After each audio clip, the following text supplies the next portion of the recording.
For today's cool down, I have a quick and easy charm bracelet idea. So what you'll need to get started is some braid texture wire, and that's great because it's nice and flexible. Then you'll also want to choose your favorite charms, and I'm using some pewter charms that are made here in the US. You'll also need some cord ends, some industrial strength glue or epoxy, a few jump rings, and a clasp. So it's really quick, and all you need to do is start out by cutting your wire. And to measure this, I measured just slightly shorter than the length of your bracelet because you always want to include those cord ends and clasp. So I'm going to cut about a 7-inch piece of wire. And I'm using special wire cutters that retain the wire as you cut, so you don't have to worry about it going flying, especially when you're cutting off little short wire ends, you know, those pieces can fly. It's nice to use cutters that hold that in place. And then, of course, you're just going to add some glue to one side. And what I like to do is glue one side of the cord ends on first and then add my charms. Just remember that you got to add the charms before you glue the other side on. Now if you get a little bit of extra glue like I did here, you can just take the edge of your piece of paper or a little bit of scrap and just run it along the edge of the clasp, and that wipes away any glue without getting it on the rest of your finding. And always work on a protected surface. I like to use sticky notes because then you can just peel it up and throw it away. Okay, so now I'm going to just choose a few charms.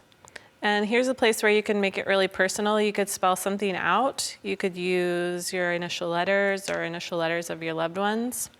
I'm using grandson's initial letter and a little birthstone here for the month of September. I'm going to add a little bit of glue to the other end and then press my cord end into place. And then I'm going to set this aside and let this one dry. Okay. So for the one that's already dry, then what I'll do is get ready to add my clasp. And what you're going to have is an assembly of 3 jump rings here. And it's handy to use 2 pairs of pliers. And you know, we always talk about opening jump rings to the side, and you can hear even a little click when you know that it's closed. So slip one onto your clasp, and then you're going to close that one up. And then you'll just come with another jump ring, and now I need a second one because this is going to help my clasp open and close a little more easily. You know how we always talk about putting a small bead toward the end of your toggle bar? So this is kind of acting as that same idea. So it's keeping it nice and flat when you're wearing it too. I'll close that up. I can hear it click.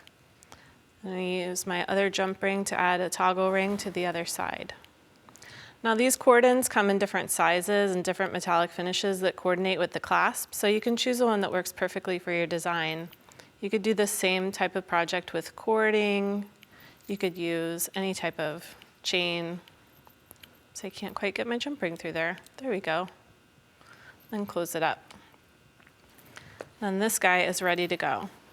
Now, another quick and easy idea that I just wanted to share with you is that you can use spacer beads on your charm bracelet to add some different effects. So like by combining these little tiny spacers or some larger spacers with charms, it makes a really nice look. So to do that on a bracelet like this, you may need to just pry this hook open just a little tiny bit before you slide your spacers onto it. And then you can add your charms. Oops, I got it backwards. There we go. And I like combining the 2 different metallic colors. So this is using like a hematite or gunmetal color, the black oxidized finish with the silver. You could also mix together antique brass or antique copper. And then this one is ready, but I could just keep adding if I wanted to cover the whole bracelet, or you can hold it in place by just giving your little spacer bead just the slightest of a squeeze with your pliers. And then it keeps all of your focal elements together in the metal of the bracelet. So these are just a couple of quick and easy charm bracelet ideas to cool down.